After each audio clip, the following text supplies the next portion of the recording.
Nagpa-practice ako ng aking practice test para sa nalalapit kong test sa national exam.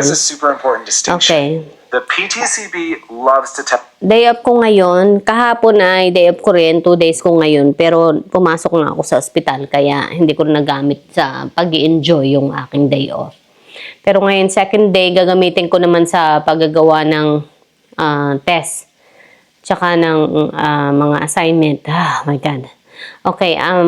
Papraktisin ko yung coffee maker na binili ko para sa anak ko. Yes.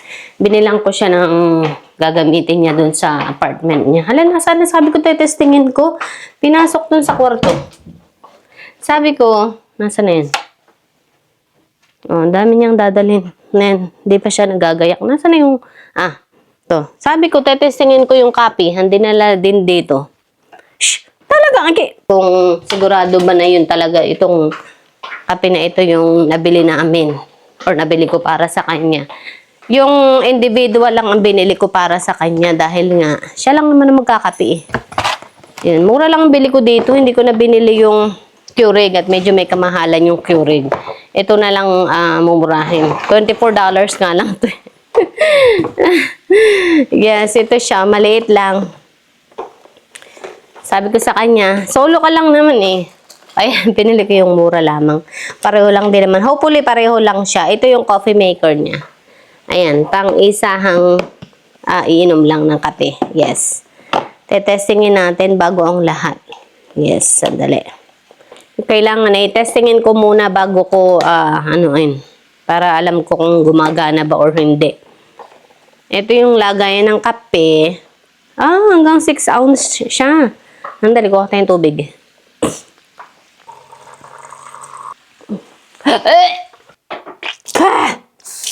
Nalalasahan ko yung allergy pang spray. Kasi pagising ko kanina, namamaga yung mata ko. Tapos ito, Diyos ko. Nag-spray ako. Kaya lang, ay masuka-suka ako, napadami yata yung lagay ko. Napadami yung spray ko.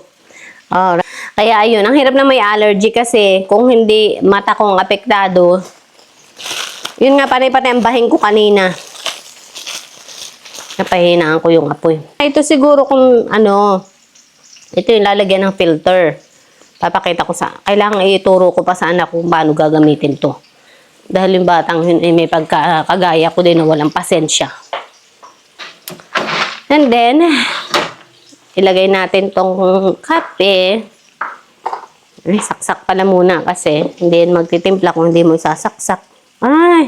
At saka kung hindi mo gugupitin yung plastic, ay nako, anong tawag dito, Ginger, ha? Ako'y madadapa sa iyo. Parati mo na lang ako hinaharangan sa paglalakad. Kahit saan ako pumunta, hinaharangan mo ako. Dali. Hindi siya, nagbibigay ng space. Okay, ito na. There you go. Kuha tayo ng baso. Hindi ko alam kung ito ay mag-automatic na isang cup lang or baka naman ito yung dire-diretso. Hala. Okay, try natin. Isara muna yung takip, tapos saka pindutin yung parang may image ng kape. Yun. And okay na, yan na, napatak na yung kape. Pwede na.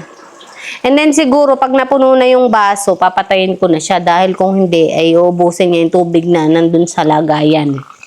So, aapaw yung kape ko. Kaya hindi pwede. Pero pwede na. Ito yung kailangan ng anak ko pang isahan lang. Kasi hindi siya, yung parang mas madali ba, hindi ka na magme-measure. Yan. So, ayun, hanggang dito na lang at ako ay magpapatuloy na sa aking ginagawa for today. Gusto ko lang i-share sa inyong aking daily life na malapit nang matapos ang aking school at makakahinga na rin ako ng maluwag. Ay, nasusunog ang hotdog. Mawala na ako ng mga isipin kasi talaga nabulabog talaga yung aking routine. Normal routine. Kumbaga, ayan, pinatay ko na siya. Uy, tama na. Umapaw pa rin. Kaya hindi mo pwedeng hayaang umapaw siya or hayaang maubos yung ang tawag dito kasi wala siyang timer. Kumbaga ubusin niya yung tubig hanggang sa mamatay siya or hindi siya mamamatay talaga. Yun. So, yun nga, nabulabog ang aking normal routine, kaya talaga namang hindi ko gusto. Pero patapos na, pagkatapos nito ay makakahinga na ako ng maluwag. Ayun, nag-iisip pa rin ako kung gagamitin ko nga itong pinag-aralan ko or hindi. Mag-isay na lang sa trabaho ko. Kaso, itong manager kong isa, ako'y nabubuisit doon sa isa kong manager. Yung ang ganda, kasasabi ko lang na ang ganda-ganda na ng trabaho ko. Tapos, itong manager kong, yung isang manager, kasi marami silang manager doon Kumbaga, parang ewan ko anong nangyari sa kanya this time. Ang dami niyang para siyang nangaharas na sa amin. Lahat kami binabantayan niya, kakabuisit. Yun. Lahat na lang inapunan niya, samantalang siya naman yung walang ginagawa. Utos lang ng utos. Yun, ay nako. Kaya ako iniinis sa kanya. Kaya lang kahit saan naman ako pupunta, may mga ganun talagang tao. Hindi talaga ako matatakasan ng mga ganung tao. Ay nako, ignore ko na lang. Mabait naman yun, kaya lang talagang this time is makakabuisit. Yun. Reklamo ko din kaya siya. Total, mahilig siya magreklamo, kaya lang lalong lalala. Kasi kaya naglalala ngayon, kasi nag-uuntugan yung dalawang manager. Yung isa kong kasama doon.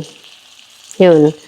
Nag-uumpugan sila doon, kaya nalala lalo yung Kumbaga, sinusumbong nitong isa sa general manager. Ang gagawin naman ng isa ay gaganti. Susumbong din niya sa general manager. Para sila mga bata. Yun, kaya lalong nagulo yung sitwasyon. O kaya ngayon nagkaroon ng general meeting sila. Meeting silang manager. Ayun. Wala, hindi ko naman alam kung anong pinag-meetingan nila. Sila lang ang nag-meeting Yun. Alright, kakain na ako bago ako gumawa ng test. Okay? Talk to you later. Bye!